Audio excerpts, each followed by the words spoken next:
Hello and welcome to Shark Time News. I'm Nick Vidmar.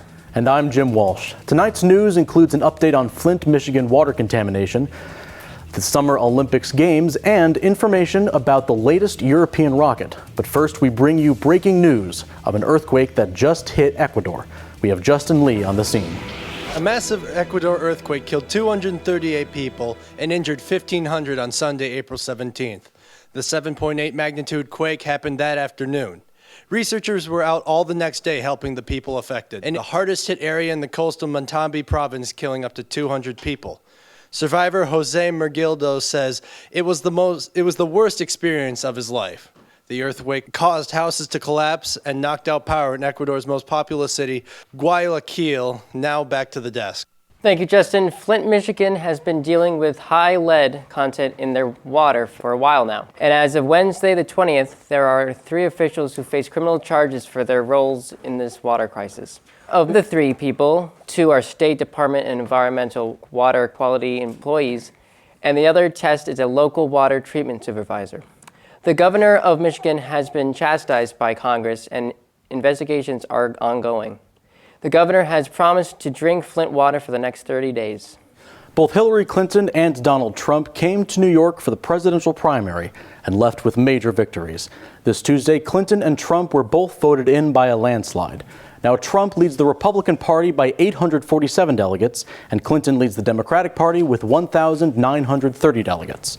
The New York results were displayed on the Empire State Building that night by using royal blue and dark crimson red lights. Now, both candidates need to focus on gaining votes in Maryland and Pennsylvania. We started this race not far from here on Roosevelt Island, Clinton said in her victory speech. And tonight, a little less than a year later, the race for the Democratic nomination is in the home stretch and victory is in sight. The United States Defense Secretary Ash Carter and the Gulf Cooperation Council came to an agreement on Wednesday the 20th to create a combined naval force to stop arms smuggling into Iran. This agreement also improves the Gulf Missile Defense, Special Forces, and maritime security. The Gulf monarchs view United States President Obama as pulling out of their countries and giving Iran more freedom to expand. However, Obama maintains that he wants them to retain what he calls cold peace with Iran so that everyone could focus on ISIL. The Indian government is making all possible efforts to retrieve the Koh-i-Noor diamond, one of the oldest and most famous diamonds in the world. This is despite the fact that the diamond was a gift to Queen Victoria in July of 1850. India's Solicitor General, Ranjit Kumar, stated to the Indian Supreme Court that the diamond was never stolen or forcibly taken, but instead gifted to the East Indian Company by Punjab rulers. However, an Indian non-governmental organization filed a petition asking the court to seek the diamond. Right now, the diamond is in the collection of the British Crown Jewels and will stay there until further notice. The 2016 Olympic Games are supposed to take place this summer in the city of Rio de Janeiro, Brazil. However, 3 interrelated problems have caused trouble for the Games. First, Brazil's national economy is collapsing, making this the worst recession in Brazil in the past 25 years. Then there is also the growing concern that Brazil won't be able to attract many tourists due to high crime rate and terrorism in Rio. Finally, it appears that tickets for the Games are not selling. Now back to the United States, David Silverman brings us news of an unfortunate tragedy. It was a night that started out dining with good friends and ended up with a lost life. Former New Orleans Saint football player Will Smith and his wife were shot over a possible road rage incident, killing Will and injuring his wife Rachel in this weekend. The couple were leaving the New Orleans French Quarter Fest Saturday night after having dinner with friends before the shooting took place. New Orleans police are conducting a further investigation and now have Cordell Hayes in custody for second-degree murder. Saint owners Tom Benson and his wife Gail said in a statement, "We are devastated and saddened by tragic and preventable death due to a senseless act that will leave lasting scar on our lives forever." Now back to the desk. Thanks, David. For the second year in a row, the Trans World Snowboarding Park Poll is being held. This is where people can submit a survey about a snowboarding terrain park they enjoy the most. The polling is looking to see which North American parks were the best this year. It only takes about 5 minutes to fill out the survey and can be done on your phone, tablet, or PC. Participants will have a chance to win snowboard gear, such as a new Forrest Bailey headspace, K2 bottle rocket, or Solomon Villain board. All surveys are sent to park managers to help improve their parks. Updates on this park poll will be sent out in November 2016. And now to tell us the latest on gaming is Clark Gegler. Thanks, Jim. Electronic sports are the newest main attraction to competitive gaming. Games like League of Legends and Rainbow Six Siege bring thousands of people together to watch teams play their favorite video games. This past weekend at the gaming convention PAX East saw the finals of the University League of Legends Campus Series and the World Championship of Rainbow Six Siege. The league featured teams from schools all over North America, such as Ohio State, Georgia Tech, University of British Columbia, University of Toronto, and the University of Maryland. Each team battled it out for many hours in front of a live audience on the convention floor. The University of British Columbia's team eventually pulled out a win by defeating Robert Morris University in the final round. The winner of the Rainbow Six tournament was the North American team Excellence Gaming, winning the grand prize of $50,000. Now back to the desk. Thanks, Clark. Meadow Walker has filed a wrongful death lawsuit against Porsche for the fatal car crash of her father, late actor Paul Walker. However, Porsche has stated that it's Paul Walker's fault for letting his friend Roger Rodas behind the wheel because Rodas wasn't experienced with how to drive the car and lost control of the vehicle. Meadows stated she will continue to fight against Porsche until the court finally agrees with her. The new European Adrian 6 rocket is the newest and least expensive rocket in the European fleet. New booster rockets and digital printed engine parts will lower the cost and will allow the rocket to be built in weeks rather than months. The Adrian 6 will be used to run government and scientific medium-sized missions. For now, the rocket will be used for one-time expandable missions. Sherlock Holmes and the Loch Ness Monster? Recent surveys of Loch Ness have uncovered a model Nessie used for the 1969 movie The Private Life of Sherlock Holmes. The film, directed by Billy Wilder, had the famous detective battle Nessie in search for an engineer's brother. Christopher Lee starred in the movie, and the Nessie prop was made by Wally Weavers of 2001: A Space Odyssey. The Nessie model sank during filming due to buoyancy issues. And that's it for Shark Time National and International News. Now we turn to local news with a spotlight on Landmark College. But first, a report by Ryan Wachowski on the recent fire in the town of Putney. Thanks, Nick. Late morning on April 25th, 2016, a fire started at 618 Bellows Falls Road in Putney, Vermont. People have noted that the clouds from the fire were able to be seen by exit 3 on 91 near Brattleboro. Putney's fire chief, Thomas Goddard, said the fire was started from a well pump cable. The fire was quickly put out and is still under investigation. Back to you, Nick. Thank you, Ryan. The Landmark College semester is coming to a close with exciting events for graduates. Their achievements will be celebrated at the May 14th commencement in the Click Family Sports Center on the college campus. Prior to this, on the afternoon of Friday, May 13th, there will be a reception with faculty, staff, students, friends, and families on the quad with adult beverages and snacks.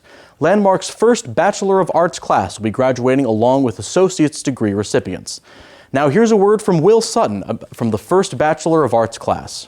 A bachelor's degree is attainable for those with learning disabilities, and that Landmark College can really be an amazing fit for people. And you just gotta give it, the time, the effort. You put that in, and you're gonna come out a different person that you emerged, a better person, and a person who is ready to succeed in what life will bring them. After commencement, a luncheon will be served to honor the graduates. For individuals not able to attend, the ceremony will be broadcasted by Brattleboro Community Television. Now let's hear from Justin Lee about a unique aspect of Landmark's upcoming Spring Fling. Better in a bubble? Scared that you will get hurt playing regular soccer? Well, have no fear. Bubble soccer is here. On April 30th, join Landmark students at the Spring Fling and kick a ball around and run into your friends so that they will go rolling. Participants wear a large inflatable suit and they don't even know how to play soccer. In fact, you can just run into your friends and nobody gets hurt. Now back to the desk. Thank you, Justin. It's that time again. Crammed information, sleeping with books under your pillow, crossing your fingers. Well, final exams are coming up, and they can be scary. They begin on May 10th and end May 13th. So what to do? Studying with friends, going to the library, and Drake Center for Academic Support are all available. Here's a tip. Use these resources. Make a schedule, and be sure to get plenty of sleep. Landmark College won the Co-ed Indoor Soccer League Championship in the B Division this April. Their coach is Michael Simpson. Throughout the season, the players on the team played hard and scored many great shots. Some great moves were made by the players such as Samuel Callie, Chris O'Leary, Timothy Miller, and a number of others. They all worked hard in practices and the games showed their progress. Coach Simpson says it was an exciting season and it was a team effort all the way through. He goes on to say, "We had different rosters each week, so we often had to adjust. I was really impressed with our 2 playoff wins as we did not have a full squad. Despite that, we won 2 close games with everyone on the roster contributing in some way." On Saturday, April 9th, Landmark College played host to potential students and their family at this semester's open house. This event allowed students who are interested in attending Landmark College to tour the campus and see how Landmark College can benefit them. The college's student campus ambassadors played a big role in informing future students. It's that time again. Summer is just around the corner with course registration going live. You have all of April 11th and April 12th to turn in your summer course registration forms. However, after that, if you don't submit your form to the registrar's office in EAB 211 before the 13th, it will be considered late and your fun semester at Landmark College might not give you the credits you desire. Speaking of fun summers, let's learn more about Landmark's study abroad from Ryan Warshawski. Thanks, Jim. Want to travel abroad and earn college credit at the same time? Landmark College offers study abroad for students during the summer and January terms. These programs provide a hands-on learning experience for students and can teach valuable life skills. In the past, Landmark has visited Costa Rica, Chile, Caribbean islands, the UK, France, Ghana, Greece, Japan, Spain, and Turkey. For this summer, Landmark is looking for students to sign up for the following programs in Australia, Botswana, and the Netherlands.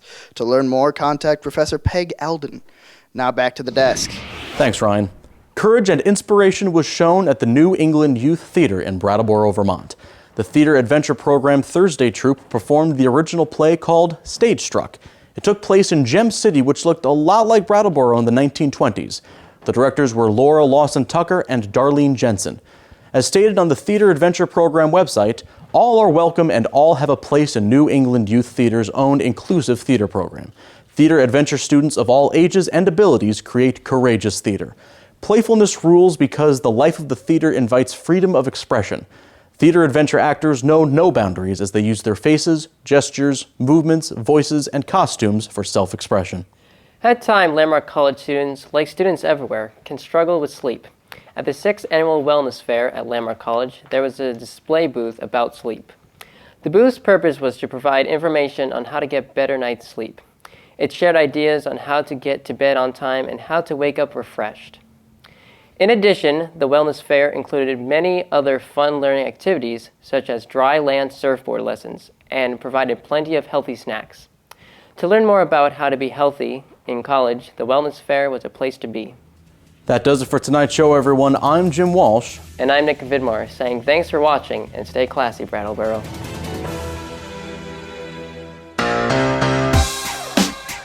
There is cause for celebration at Landmark College in Putney, Vermont, as members of this semester's first-year seminar class were all present and on time for a single class session.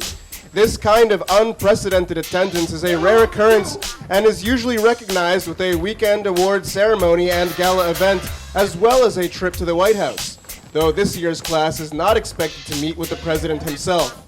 This will be the 8th such class to receive the award, but the first to do so with a total class size exceeding 12. Back to the desk.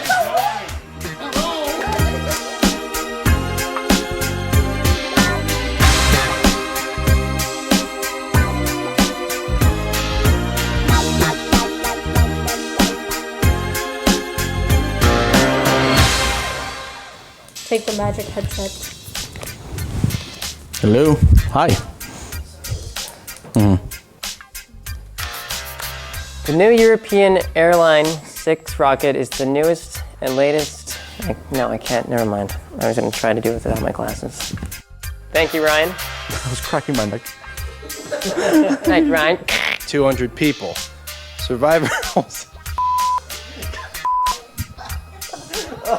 no.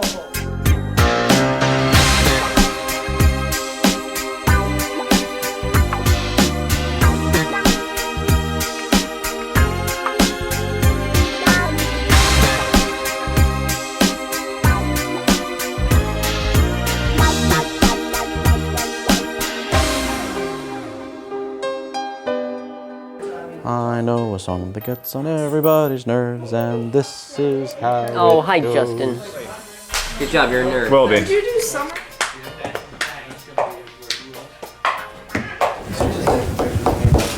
Republican frontrunner Donald Trump lost his hairpiece today as the wind was kicking up in New York's Central Park. And this is Oh my goodness. That better go on. Because if we're not starting Bloopers. in that case, I know the song. David Silverman brings us news of an unfortunate tragedy. Where's the words? Trump simply said, "What to pay? This is all natural. I got the best scalp. No one has a better scalp than me. Everyone loves my scalp." Now you look like a murderer. Yeah, what do you Ready? say? Yeah. You'll never find the bodies. They're already dead. This will be the first such class. Son of a. We almost made it. He's breathing.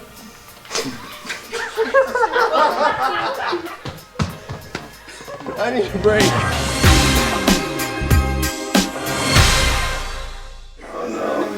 It's going straight on the blooper reel.